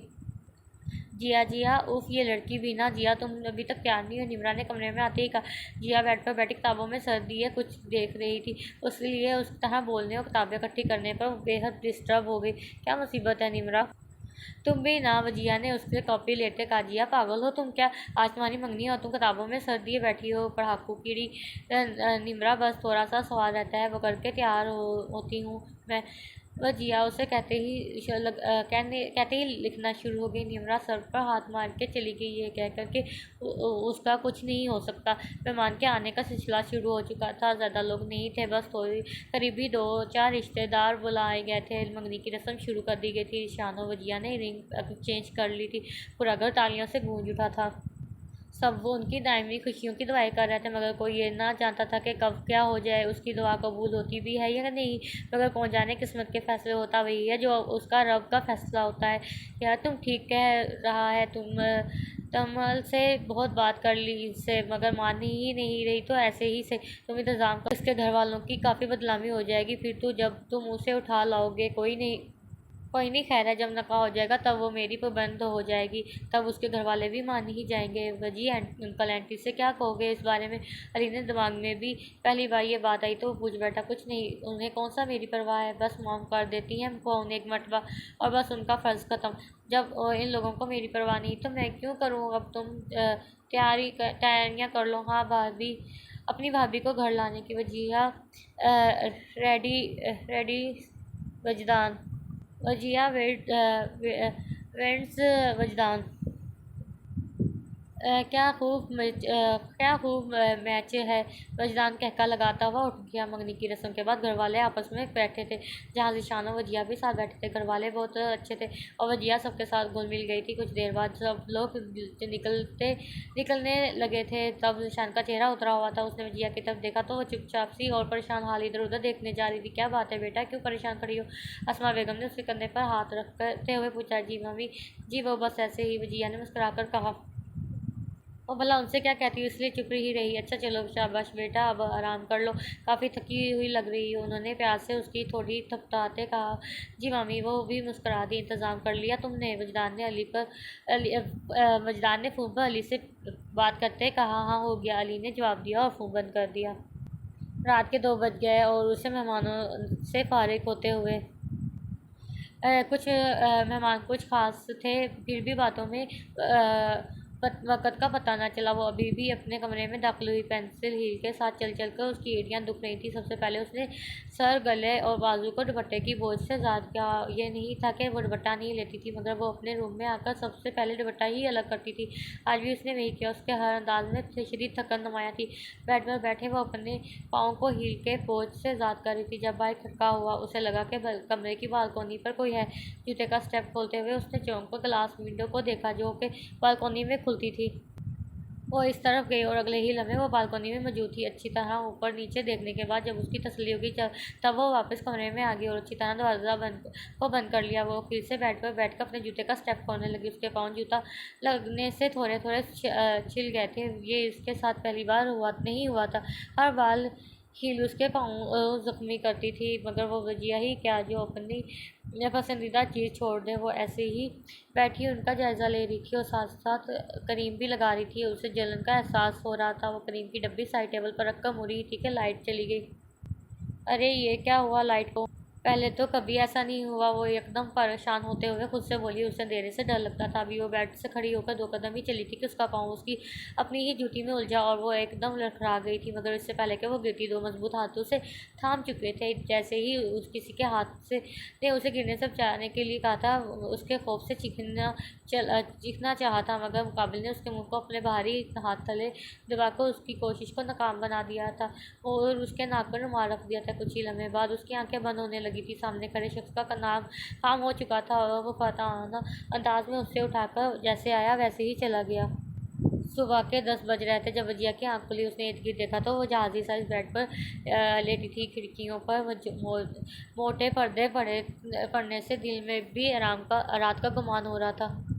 उसका सर भारी हो रहा था। उसे कुछ समझ नहीं आ रहा था वो कहाँ है। इतने में कमरे का दरवाज़ा खुला और कोई अंदर कमरे में आया। अंधेरे के बाद वो उसका चेहरा ना देख सकी थी। वो उठ खड़ी हुई जब मुकाबिल ने उसे अपनी गिरफ्त में ले लिया। छोड़ो मुझे, कौन हो तुम, मुझे यहाँ क्यों लाए हो? उसके सवालों का जवाब मुकाबिल के ने कहके से दिया। उसकी आंखें खौफ से फैल गईं। वो खुद को आज़ाद करवाने के लिए भरपूर जोर लगा रही थी, मगर मुकाबिल की गिरफ्त मजबूत होने की वजह से बुरी तरह मचल रही थी। उसकी मज़ामत को खातर में न लाते हुए मुकाबिल शख्स ने उसे इस तरह थामे उल्टे कदमों पीछे चल रहा था। वो भी उसके साथ साथ ही पीछे को घसीटती जा रही थी। आखिर वो शख्स बिल्कुल दीवार के साथ लगकर रुक गया और इसी तरह उसे भी बिल्कुल अपने साथ लगा लिया था, मगर बोला कुछ नहीं था। ना ही अभी तक उसके कमर से अपना हाथ हटाया था। इस शख्स की इस हरकत पर वह एक बार फिर तरफ उठी थी, मगर मुकाबले शख्स पर तो जैसे कोई असर ही नहीं हो रहा था। इस वक्त वो खुद को बहुत बेबस महसूस कर रही थी। उसकी समझ में नहीं आ रहा था वो क्या करे, कैसे खुद को इस अनजान शख्स से आज़ाद करवाए। उसे अपने पाँव उसके पैर पर मारना चाहा, तभी उसने उसके दोनों पाँव को अपने पाँव से दबा दिया। उसने मज़ाहमत की, मगर बेसूद रही। उसने वजिया के चेहरे पर हाथ फेरा तो वो कसमसाई थी, मगर मुकाबिल भी ज़िद्दी था। शिद्दत बेबसी के आलम में वो सिर से उठी थी। वो इस वक्त न जाने किस इंसान अनजान शख्स के रहमो करम पर थी। क्यों रो रही हो वजिया? क्या इतना बुरा लगता हूँ तुम्हें मेरा छूना? उसके कान के पास बिल्कुल पास कहीं जानी पहचानी सी आवाज़ गूंजी थी, मगर वो जाने से कहा सकी। उसने उसे बड़ी मुश्किल से धक्का मारा, मगर फिर भी वो इसकी गिरफ्त से निकल ना सकी। तुम क्यों ऐसा कर रही हो? क्यों डरती हो इतना मुझसे? बोलो रजिया। जो आप वो दो मुझे, वो बोले जा रहा था। वो कम सुन गुमसुम सी थी। और बोलो वजिया। उसने झिझोड़ कर पूछा, मैं तुम्हें नहीं जानती, प्लीज़ मुझे जाने दो। मेरी मामा परेशान होंगी। वजिया, तुम नहीं जा सकती कहीं पर भी नहीं मुझसे नकाह किए बगैर। वो गिराते हुए बोला, नहीं, मैं तुम्हें नहीं जानती, मेरी मंगनी हो चुकी है, जाने दो मुझे। वो रोते हुए बोली। तभी उसने उससे पर्दे धकेला और पर्दे बराबर करने लगा। अचानक रोशनी से उसकी आंखें चंचला गईं। तुम्हारी हिम्मत कैसी है मुझे इस तरह यहाँ लाने की? वजिया की नज़र जब जान पर पड़ी तो चीख उठी, देखो मेरी मंगनी हो चुकी है, तुम मेरा पीछा छोड़ दो। उसने हाथ जोड़ते कहा, क्या कहा तुमने? मंगनी? हाँ हाँ हाँ, अच्छा मजाक है। एक रात घर से बाहर एक अनजान मर्द के साथ रहने वाली को कौन अपनाएगा? देखो जिया, तुम्हारे पास मेरे बात मानने के अलावा कोई चारा नहीं है। अगर मैं ना मानूँ तो? जिया ने आंसुओं से भरी आंखों से उसे देखा। इसलिए भी मेरे पास ऑप्शन है। वजीरान ने कोट की जेब में से पिस्टल निकाल कर कहा, तो मुझे मार दोगे? चलो मार दो मुझे। वजिया ने उसका गन वाला हाथ अपने माथे पर रखकर कहा, ओ जान, तुम भी ना। मैं भला तुम्हें कैसे मार सकता हूँ? ये तो तुम्हारी माँ और बहन के लिए है। अगर तुम मुझसे शादी उनकी वजह से नहीं कर रही हो तो मैं उन्हें ही रास्ते से हटा देता हूँ। वजदान ये बात इतनी आसानी से कह गया जैसे इंसान को नहीं बल्कि चेहरे पर आई बालों की पीछे हटाना हो। ये क्या कह रहे हो तुम? वजिया ने बेयकीनी से उसे देखा। सच कह रहा हूँ, नकाह कर लो वरना तो मैं तो चला। उसने वजदान के कदम बढ़ाते कहा, रुको। वजीहा ने उसे आवाज़ दी, मुझे तुम्हारी ऑफर मंजूर है। इसकी उसने हल्की आवाज़ में कहा, डेट्स माई गर्ल। वजदान ने फताहाना अंदाज से कहा और निकल गया। वो हारे हुए जो खिलाड़ियों की तरह ज़मीन पर बैठी गई। ये क्या हो गया मेरे साथ? मुझे बिल्कुल भी इस बात का अंदाज़ा नहीं था। वो रोते हुए खुद से कह रही थी, हाल। वो कमरे में दाखिल हुआ तो गला मंजर देखकर हैरान हो गया। उससे पहले कि वो ट्रैगर दबाती, वजदान ने उससे पिस्तौल छीन लिया। वह हड़बड़ा गई। तुम चिराग। वजदान ने एक जोरदार थप्पड़ उसके गाल पर दे मारा। तुम्हारी हिम्मत भी कैसे हुई खुद को पर नुकसान पहुंचाने की? वजदान से झंझोड़ते हुए बोला, प्लीज़ वजदान, मुझे जाने दो, मैं तुम्हारे आगे हाथ जोड़ती हूँ, प्लीज़ ऐसा मत करो। वजिया ने रोते हुए उसके सामने हाथ जोड़ दिए। वो सीने पर हाथ बांधे उसे देख रहा था, फिर एकदम उठकर बाहर चला गया। वो वहीं सोफे के करीब बैठी गई। वो नीचे अली के साथ बैठा था जब अचानक उसे खाने का ख्याल आया। वजिया की तरफ उठकर चला गया। मुलाजिम को बिरयानी बनाने का कहकर वो सीधा रूम में आया, लेकिन वो ठट गया क्योंकि कमरे का दरवाज़ा खुला पड़ा था। वजदान के जाने के बाद उसकी नज़र दरवाजे पर पड़ी। दरवाज़ा बाहर से लॉक नहीं था। उसने देखा कि दरवाज़ा खुला है और इसी मौके को गनीमत जानकर वो बाहर निकलने देखने लगी, जहाँ उसे कोई नज़र ना आया। वो अब डर तो नहीं रही थी, लेकिन साथ ही साथ एक खौफ ये भी था कि वो मर्द है और वो एक औरत है। कहीं उसके हाथ पकड़ी गई तो? उससे आगे सोचना ना था। डरी सहमी सीढ़ियाँ पार करके वो नीचे हाल तक आ गई थी, जभी अली वजदान के दोस्त ने उससे पीछे से पकड़ लिया। जभी अली वजदान के दोस्त ने उसे पीछे से पकड़ा, वजदान को बुलाने लगा। वजिया घबरा सी गई। कैसे मुड़ी तो देखा कि वजदान भी सीढ़ियों से उतर रहा था। तुम्हारी हिम्मत कैसे हुई यहाँ से भागने की? वजदान उसे झंझोड़ते हुए बोला, चल मेरे साथ। वजदान उसे घसीटता हुआ कमरे तक लाया। वो चीखा, कहा है ना कि प्यार करता हूँ तुमसे, तो क्यों मुझे मजबूर कर रही हो? वो आराम से बोला, घटिया किस्म के बेशर्म इंसान हो तुम। मोहब्बत तो दूर की बात, मुझे तुम्हारी शक्ल देखना भी गवारा नहीं। पिस्तौल की ताकत से एक लड़की को टॉर्चर करके खुद को मोहब्बत का दावेदार कहते हो? शर्म आनी चाहिए तुम्हें। वो गहराई कसम घटिया किस्म के इंसान हो तुम। मोहब्बत हो क्या? मैं तुम्हारी तरफ देखना भी गवारा ना करो। तुम जैसे लड़के बस औरत के खेल तमाशे का सामान समझते हैं, जिसे पसंद किया उठा लिया, दिल बहलाया और फेंक दिया। वो और की लड़कियाँ चिठाक। बंद करो बकवास अपनी। अगर तुमने अब भागने की कोशिश की तो मैं दिया। उसे धक्का देकर वहाँ से भाग गई, मगर उसके कदमों की रफ्तार से ज़्यादा उसके कदम तेज थे। वजदान लंबे लंबे ढक भरते हुए उसके पास किया। अब उसका हाथ पकड़कर ज़बरदस्ती उसे अपने साथ घसीटते हुए लाया। वह ज़मीन पर रेंगने लगी थी, मगर उसने उसकी एक भी ना चलने दी। फिर अब से चेयर पर ज़बरदस्ती बिठाया और उसके हाथ पाँव बांध दिए। वो उसे कुर्सी से बांध चुका था। प्लीज़ मुझे जाने दो। तुम मुझसे इतना तो बदला ले रहे हो, अब मुझे यूँ इस तरह बांध कर क्या फ़ायदा होगा तुम्हारा? वजिया मिन्नत भरे लहजे में बोली, फ़ायदा होगा ना, तुम शायद मेरा प्रपोजल कबूल कर लोगी। इतना कहकर वो इसके सामने रखी कुर्सी पर जा बैठा। वजिया उसने सबसे घूरी थी। वो मैं नहीं मानूंगी। वो ज़िद्दी बच्चे की तरह बोली, उफ कितना बोलती हो तुम। वो उठा और उसकी रस्सी को बेड से भी बांध दिया। और उसके मुंह पर भी टेप लगा दी। अब वो नीचे आ गया और जो खाना उसने बनवाया था उसे लेकर ऊपर आया। वजिया कुर्सी से बंधी हुई खुद को छुड़ाने की कोशिश कर रही थी। जिया बेबी तुम इस तरह क्यों कर रही हो? अगर तुम्हें मैं पसंद नहीं तो कोई बात नहीं। वो कमरे में आते ही बोला, तुम एक मछली लड़की हो, शादी के बाद खुद ही मुझे चाहने लग जाओगी। वो उसके लिए कुर्सी खींचते हुए बोला, लो खाना खा लो, बिरयानी है, मुझे बहुत पसंद है। अब तुम्हें ही मेरी पसंद का खाना रखना है ना, इसलिए बता रहा हूँ। वजदान उसका मुंह खोलते बोला, जबकि वो मुंह मोड़ गई। मुझे नहीं खाना, वो गुस्से से बोली। तुम नहीं जानती, इस तरह करके तुम अपने साथ मुझे भी अजियत दे रही हो। मुझसे तुम्हारी हालत देखी नहीं जाती, प्लीज़ खाना खा लो। उसने प्यार भरे लहजे में कहा, वाह बहुत खूब, जख्म भी खुद देते हो, मरहम भी लगाने आया गए। मत भूलो कि मेरी इस दुख और इस हालत की जिम्मेदार भी तुम ही हो। अगर तुम्हें वाकई तकलीफ़ होती है तो क्यों बनाया मेरा ये हाल, छोड़ क्यों नहीं देते मुझे? उसने रोते हुए बोला और सवालिया आंखों से उसकी तरफ देखने लगी। पता नहीं मेरी माँ का नाम लेते ही वो जोर से रोने लग गई। बंद करो अपनी बकवास, जान चलाया। खाना खाना है तो खा लो, अब मुझे तुम्हारी बात नहीं सुननी समझनी। मोल भी आता होगा, इसलिए तैयार रहना निकाह के लिए। वो कहकर निकल गया। वो गुटी गुटी सिसकियाँ लेने लगी और रो रही थी। जब वो कमरे में आया, वजिया रो मत, उठो, मौलवी साहब आ रहे हैं, तुम नका के पेपर पर साइन कर देना, समझी? वजिया उसकी बात सुनकर और ज़ोर से रोने लगी। अब वो इसका हाथ खो रहा था। साहब आपके दोस्त आ गए हैं, मुलाजम ने उसे इतला दी। अच्छा जाओ। वो उसकी तरफ देख रहा था जब वजिया ने उसकी जेब में गन देकर निकाली और उस पर तानने हुए बोली, दूर हो जाओ मुझसे, मैं गोली मार दूंगी तुम्हें। वो पीछे होते हुए बोली। वह दरवाजे की तरफ पीट करके खड़ी थी, इसलिए उसने अंदर आते साइम और फर्क वजदान के दो चीज़ों ने उसे वजिया की तरफ माइल किया तो को देख ना सके और वो इस पर गन ताने खड़ी थी। जब साइम ने उसे धक्का दिया तो गन बेड के नीचे चली गई और वजदान उसकी तरफ आया, जो कि अब उसके दोस्तों के कब्जे में थी। तुम क्या समझ रही थी कि तुम मुझे मार कर बच जाओगी? नहीं वजिया बीबी, अगर तुम मुझे मार कर मेरे काम ना आ सकी तो मेरे ये दोस्त तो तुम्हें बिना किसी रिश्ते के भूख लगा लेंगे। वो इसकी तरफ इशारा करते बोला। वजिया से छुपा गई। हाँ भाभी, वैसे भी हमें वजिया की जोक खाने में बहुत मज़ा आता है। वजी की झूठ खाने में बहुत मज़ा आता है। अगर उसने उसे मार दिया तो हम है ना, अगर आपने उसे मार दिया तो हम है ना। क्यों वजी? वो मकारी से हंसते थे, वो भी इसका ड्रामा समझ चुके थे। हाँ क्यों नहीं, वो भी वजिया की तरह देखकर हंसा था। वो ये सब इसके डराने के लिए करा था ताकि वो दोबारा उसे मारने की कोशिश ना करे। उसने उसे काफ़ी डराने की कोशिश भी की थी। वो डर भी गई थी मगर अब भी अपनी बात पर कायम थी। वो उसे समझाकर चला गया और मान भी कर गया कि अगर वो अब यहाँ से भागी तो अंजाम की जिम्मेदार वो खुद होगी। उसके जाते ही वो फिर से रोने लग गई।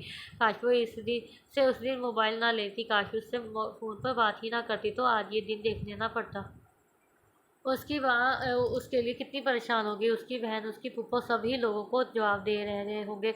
इस पर कैसी क़यामत गुजर रही होगी। वो सोच सोच कर हल्कान हो रही थी। वजिया घुटनों पर सर दिए रो रही थी जब खटाखट से दरवाज़ा खुला और एक हनीफ सा आदमी हाथ में रजिस्टर लिए वजदान के साथ अंदर आया। साथ में वजदान के दोस्त भी थे। बेटी नकाहनामे पर दस्तखत कर दो, तुम्हारा नकाह वजदान अकरम से किया जा रहा है। नकाह ख्वाह ने शफ़क़त से उसके सर पर हाथ रखते कहा और एक कागज़ जो कि नकाहनामा था उसकी तरफ बढ़ाया। वजिया फटी-फटी निगाहों से पेपर देख रही थी। वजिया साइन करो। फरजान ने ज़बरदस्ती उसे पेपर थमाए। वजिया ने पेपर पकड़ लिया और खड़ी हो गई। पेपर उसके हाथ में ही थे। वजदान घबरा गया था। वजिया ने पेपर फाड़ दिए और वजदान के मुंह पर फेंक दिए। ये क्या बदतमीज़ी है? वजदान चिल्लाया। बदतमीज़ी? तुम कह रहे हो बदतमीज़ी? जो तुमने मेरे साथ किया वो क्या है? वजदान उसकी हरकत पर अब गोला हुआ और गुस्से से बाहर चला गया। काफ़ी देर बाद जब वो कमरे में आया तो वजिया सोफे से टेक लगाए बैठी थी और उसकी तरफ बड़ा। वजिया की वहशत में भी इजाफा हो गया और वो डरते डरते खड़ी हो गई। तुम्हें मुझसे नकाह नहीं करना।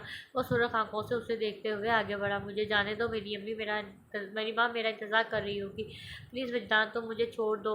वजिया ने आगे बढ़ते वजदान से कहा, मैंने तो तुम्हें नकाह का ऑप्शन दिया था मगर तुम्हें शायद कैद होना अच्छा नहीं लगा शिरिया, इसलिए मेरा फ़र्ज़ बताया तुम्हारी मर्ज़ी को मानकर तुमसे नकाह ना करूँ।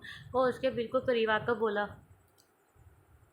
शुक्रिया वजदान, तुमने मेरी बात मान ली मेरी बात। उसने सहकर भरी नज़रों से उसे देखते हुए पीछे मुड़ी जब उसने उसका हाथ थाम लिया। अरे कहाँ जा रही हो? मेरी बात तो मुकम्मल होने दो। उसने उससे पीछे खींचा जिससे से वो उसके सीने से जा लगी। तुम बोलो जल्दी, उसने उसके पीछे होते कहा मगर उसने दोबारा उसे खुद में बीच लिया। वजदान वो कुछ बोलते उसने उसके होठों पर हाथ रख दिए। वो ना बहुत बोल लिया तुमने, अब मैं बोलूँगा और तुम सुनोगी। उसने उसका मुँह दबाते कहा, मैंने सोचा था कि तुमसे शादी कर लूँगा, तुम्हें अपनी बीवी बना लूँगा, बच्चे पैदा करूँगा, मगर तुम कैद होना चाहती ही नहीं, तो मैं कौन होता हूँ तुम्हें कैद करने वाला। ना मेरी बात मुकम्मल न होनी जान। जिया बोलने लगी कि उसने चुप करवा दिया। ठीक है, तुम आजकल की लड़की हो, आज़ाद हो, तो अब मैं भी तो तुम्हें आज़ाद ही रखूँगा, हमेशा के लिए अपने पास, अपनी गर्लफ्रेंड बनाकर, जैसे दूसरी लड़कियां रहती हैं मेरे साथ, मेरी कुर्बत में तुम भी रहना। मुखवासत से हंसा। जिया का चेहरा सफ़ेद पड़ गया। दफ़ा हो जाओ मेरे पास से, तुम बहुत घटिया हो, बहुत ही घटिया हो। नफरत है मुझे अपने आप से कि मैंने कभी तुम्हारी मदद भी ली थी। लानत हो तुम जैसे घटिया इंसान पर, छोड़ो मुझे। वो चलाई चिराग वजदान ने एक जोरदार थप्पड़ उसके गाल पर जड़ दिया। वो बैठ के किनारे जा लगी, उसका जिस्म थर-थर काँपने लगा। वो जल्दी से उसके पास आया, उसे बालों से पकड़ कर उठाया। वो दर्द की शिद्दत से करा उठी। और वजदान, मैं तुम्हारे आगे हाथ जोड़ती हूँ, मुझे जाने दो। तुम मुझसे शादी करना चाहते हो ना, तो प्लीज़ ज़बरदस्ती मत करो मेरे साथ। मेरी माँ से मेरा रिश्ता मांग लो। कसम खाकर कहती हूँ इनकार नहीं करूँगी, मगर इज्जत से रिश्ता मांग लो। वजिया ने उसके सामने हाथ जोड़कर कहा, मांग लूँ मैं, मांगता लगता हूँ तुझे। उसने उसे झंझोड़ा। मुझे अब तुमसे शादी नहीं करनी, तो मुझे जाने दो। वजिया ने मिन्नत भरे लहजे में कहा, अरे जाने मन, तुम्हें किसने कहा कि शादी के और निकाह के अलावा कोई रिश्ता नहीं होता। आज से, बल्कि अभी से तुम मेरी रखेल हो। बस यही रिश्ता रहेगा तुम्हारा मेरे बीच। वो उसके करीब हुआ और लठे की मानस फिर पड़ गई। जो लफ्ज़ वो कभी फिल्म में भी नहीं सुनती थी, वो आज वो ही बनने जा रही थी। वो पत्थर की हो गई थी, उसका जिस्म और दिमाग शल हो रहे थे, जबकि वजदान उसके करीब हो रहा था। उसके दिमाग में बस उसके अपनों के अल्फाज गूंज रहे थे। मेरी बेटी, मेरा मान है, मुझे फ़ख्र है कि वजिया मेरी बेटी है। वही अल्फाज रिजा बेगम के थे। अल्लाह तुम्हारी जैसी बहन हर किसी को दे। उसे कहीं खाई से रिदा की आवाज़ सुनाई थी। यकीन मान लो जाकर, अगर सफ़र अफसर जिंदा होता तो जिया मेरी बहू बनती। ये अल्फाज रानिया बेगम के थे। मेरी बहन, मेरी बेटी, मेरी बहन भतीजी, उसके कानों में ये अल्फाज बार बार गूंज रहे थे। तुम मेरी रकेब बनोगी आज से, बल्कि अभी से। उसे वजान की आवाज़ सुनाई, जो उसका दुपट्टा हटा रहा था। वो उसके गर्दन पर बोसा दे रहा था। जब उसे आवाज़ आई, मेरी बेटी, मेरा मान है, मेरा वो बेटी। उसकी माँ ने कितने हक से कहा था ना कि मेरी बेटी मेरा मान है। वो उसकी शर्ट को छूने लगा जब उसने इसे एक जोरदार धक्का दिया। पता नहीं इसमें इतनी हिम्मत कहाँ से आ गई थी। वो दूर जाकर गिरा। उसने बेड से अपना दुपट्टा उठाया। उसने दुपट्टा सर पर लिया। वजदान अभी अभी उठ खड़ा हुआ। तुम्हारे पास अब कोई ऑप्शन नहीं है, वो तंजिया हंसा। मेरे पास ऑप्शन है। उसने आंखों में आए आंसू साफ किया। वो बेड के पास पड़े पिस्तौल को देखा। उसने देखा कि वो पिस्तौल उठा रही है, इसलिए आगे बढ़ा, लेकिन तब तक वो उठा चुकी थी। आगे मत बढ़ना, समझे। उसने इस पर पिस्तौल तान कर कहा। वो वहीं रुक गया। देखो, तुम मुझे मार कर बच नहीं सकती, उसने उसे धमकाया। सही कहा तुमने, मैं बच नहीं सकती। तुम ना ही सही, तुम्हारे दोस्त जो बाहर बैठे हैं मेरी इज्जत लूट लेंगे, यही ना। मगर वजदान में एक और हो, तो मुझे अपनों का मान अपनाता है। मुझे मेरी माँ का मान नहीं तोड़ना। मुझे अपनी इज्जत बचानी है, चाहे वो मर के ही क्यों ना हो। और वैसे भी मुझे मेरी गलती की सज़ा जो मुझे मिली है, किसी राहगुज़र पर एतबार किया, उसकी मदद ली। मुझे क्या किसी को भी राहगुज़र पर इतना एतमाद नहीं होना चाहिए। मुझे तुमसे नफरत है, और मुझे मेरी माँ का मान भी रखना है। मुझे अपनी इज्जत बचानी है मेरे मरे हुए वजूद से। तो तुम अभी हवस पूरी करने से रहे, जो हवस पूरी करने से रहे। वो जो उसकी बात सुन रहा था, उसके मरने की बात से वो परेशान होकर आगे बढ़ा, मगर तब तक देर हो चुकी थी। वजिया का मुर्दा वजूद ज़मीन बोस हो चुका था। वजिया वो तड़प के लपका, उसका सर अपनी गोद में रखा जहाँ उसने गोली मारी थी। क्यों किया तुमने ऐसा? मैं तुमसे प्यार करता हूँ जिया, तुमने ऐसा क्यों किया? मैं तो तुम्हें डराने के लिए और तुमसे अपनी जान ही वो उससे पुकार रहा था, मगर उसके वजूद में बंदिश भी ना हुई। वो बेहिस बेहरकत पड़ी थी। वो बेहिस बात तो समझ नहीं आती ना, है ना। अगर आती तो ऐसे ना करती तुम। उसे पता नहीं चला कब एक नन्हा सा आंसू उसके खून से लटपट चेहरे पर जज़ब हो गया। हाथ जोड़ो तुम्हारे, कुछ तो बोलो। वो उसके आगे हाथ जोड़ा था। उससे आगे आगे कुछ कहा नहीं जा रहा था। कुछ अटक गया था। उसके गले में क्या हुआ था उसे सोचने का वक़्त भी नहीं था। कम उससे कम उठ नहीं सकती तो कुछ बोल तो दो। वो उसका चेहरा अपने हाथों में लेकर बोला, मानता हूँ मैंने तुम्हें दुख पहुँचाया, मगर उसकी आवाज़ भीगी थी। माफ़ कर दो वजिया, मुझे वजदान वज़ारों का तार हो रहा था। गोली की आवाज़ से उसका दोस्त भी आ गया था, जो वजदान को संभालने लग गया। 1 साल बाद वजी खाना खाओ ना प्लीज़, इकरा बेगम ने उससे ज़बरदस्ती बिरयानी खिलाते कहा था, जबकि वो मुँह खोल ही नहीं रहा था। आखिर वो भी तंग आकर वहाँ से चली गई। बेशक वो माँ थी, मगर अपनी नाफरमान औलाद को इस हाल में देख कर उन्हें कोई फ़र्क नहीं पड़ता था। वजिया की मौत एक साल पहले जब वो उसे कब्र में उतारता देख रहा था, तभी उसे अपनी गलती का शिद्दत से एहसास हुआ। वो ज़मीन बोस हो गया। डॉक्टर ने कहा था कि शदीद परेशानी की वजह से उससे फालज हो गया है। आज एक साल समय वजदान अकरम टूट चुका था। टूटता भी कैसे ना, इतने दिल जो तोड़ चुका था। आज उसकी जो हालत थी उससे बेहतर कुत्ते की होती है। अकरम साहब तो उसे इस हालत में देखकर ऐसे गिरे कि उठ ही ना सके। उनकी मौत को भी 11 माह हो चुके थे। तब से इकरा बेगम को उसकी कोई परवाह ना थी। वो माँ जो उसके सबके वारी जाती थी, आज मुश्किल से 2 वक़्त का खाना खिलाते आती थी, या कभी कभार वो भी नौकरों के ज़िम्मे ही लगा देती। वजदान तो तवज्जो ना मिलने के बायस चुप हो गया था। वो चैन से सोया नहीं था तब से। वजिया का चेहरा ही उसे हमेशा नज़र आता था। उसकी इतनी बुरी हालत थी कि मगर फिर भी ना मरा, क्योंकि उसने मोहब्बत हमेशा जिस्म से की थी। अगर उनसे मोहब्बत होती तो वो भी उसके साथ ही मरता। रूह से चाहने वाले आशिक बात जिस्मों की करते नहीं। उसकी इस लड़की ने अपनी इज्जत और अपनों का मान बचाने के लिए अपनी जान तक कुर्बान कर दी, और हम सोचते हैं कि उसने खुदकुशी की है। उसकी कहाँ बख्शिश। मगर ये भी तो सोचे कि उसने अपनी इज्जत बचा ली है। बेदाग खुदकशी की मौत मरना बेहतर है दागदार होकर जीने से। और लड़का जो औरत को पैर की जूती समझता है, आज एक औरत की ही वजह से इबरत का निशान बन गया। बेशक राह गुजर पर भरोसा या सो कौड़ प्यार एक अजनबी इंसान की वजह से आपकी इज्जत, जान, माल और मान जा सकता है। ये कभी सोचा है, ये सपोर्ट नफसियाती मोहब्बत से इंसान को बहुत महंगा पड़ता है।